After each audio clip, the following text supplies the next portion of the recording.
sağlam su var abi.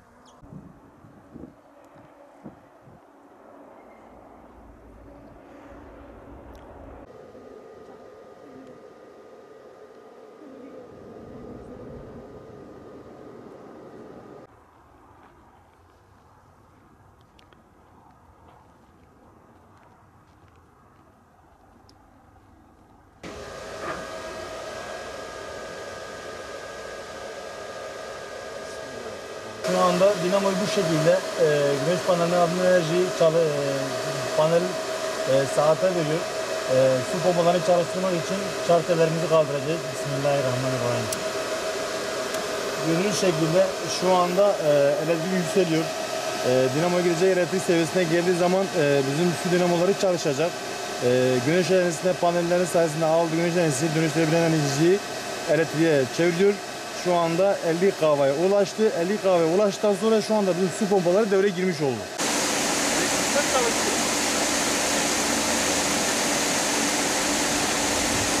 Emircan. Gel buraya. Tut oğlum. Konuşalım mı?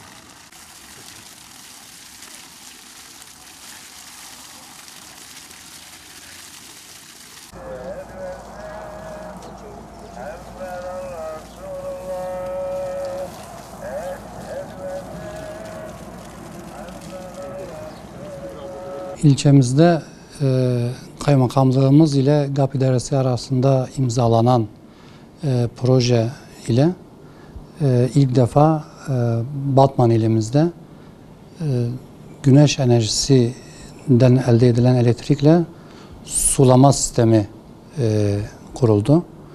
Bu sulama sistemi, bu projenin önemi kuru alanlarda, kuru tarım yapılan alanlarda sulama sistemine geçilecek. Çiftçilerimiz için 300 dekarlık bir alanda sulama yapabilecek 52 kW kapasiteye sahip toplamda 112 panelden oluşan bir elektrik üretim tesisi kuruldu. Tabii projemizin asıl hedefi çiftçilerimizi salma sulamadan, vahşi sulama diye tabir edilen salma sulamadan kurtarıp basınçlı sulama sistemine geçirilmesi. Çiftçilerimizin sulama yaparken elde ettikleri elektrik bayağı yüklü bir külfet oluşturmaktadır. Bundan dolayı elektrik üretimini güneş panellerinden elde ettiğimizde bu elektrik masrafı, elektrik girdisi tamamen sıfır maliyetle yapılabilmektedir. Sadece elektrikten elde edilen avantajla çiftçilerimiz %100'e yakın bir karlılık elde edebilmektedir. Tabii sulama, kuru tarım alanlarından sulu tarıma geçmekle çiftçilerimizin ürün deseninde de değişiklikler meydana gelecektir. Bu ürün değişiklikleriyle daha karlı, daha rentable ürünler elde edilecek. Bazen senede 2 ürün alınabilecektir. Çiftçilerimiz hem senede 2 ürün alabilecek, hem ürün verimi artacak, hem de girdi maliyetleri azalacağından çok avantajlı bir üretim yapabileceklerdir. Bu projemizden 21 çiftçimiz faydalanabilecek. Toplamda 300 dekarlık bir alanı sulayabilecek bir kapasiteye sahiptir tesisimiz. Tarımda en büyük maliyet elektrik enerji maliyetleridir.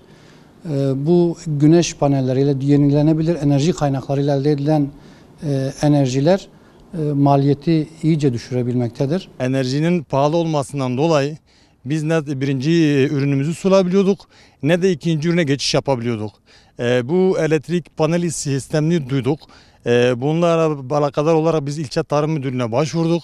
İlçe tarım müdürümüz sağ olsun, onlar da bize bir yardımcı oldular, bir proje hazırladılar ve 112 panellik bir elektrik panelleri bize döşettiler. Biz 21 çiftçi buna ortak olduk.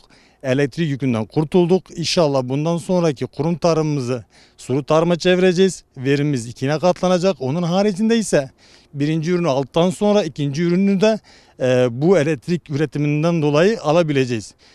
Biz çiftçiler bu konuda çok memnun kaldık. Biz bu projelerin devamını istiyoruz. Devamını biz çiftçilere tavsiyem şudur.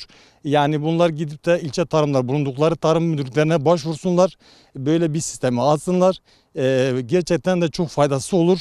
Hem kendileri kazanacaklar hem de elektriğe bağımlı kalmayacaklardır.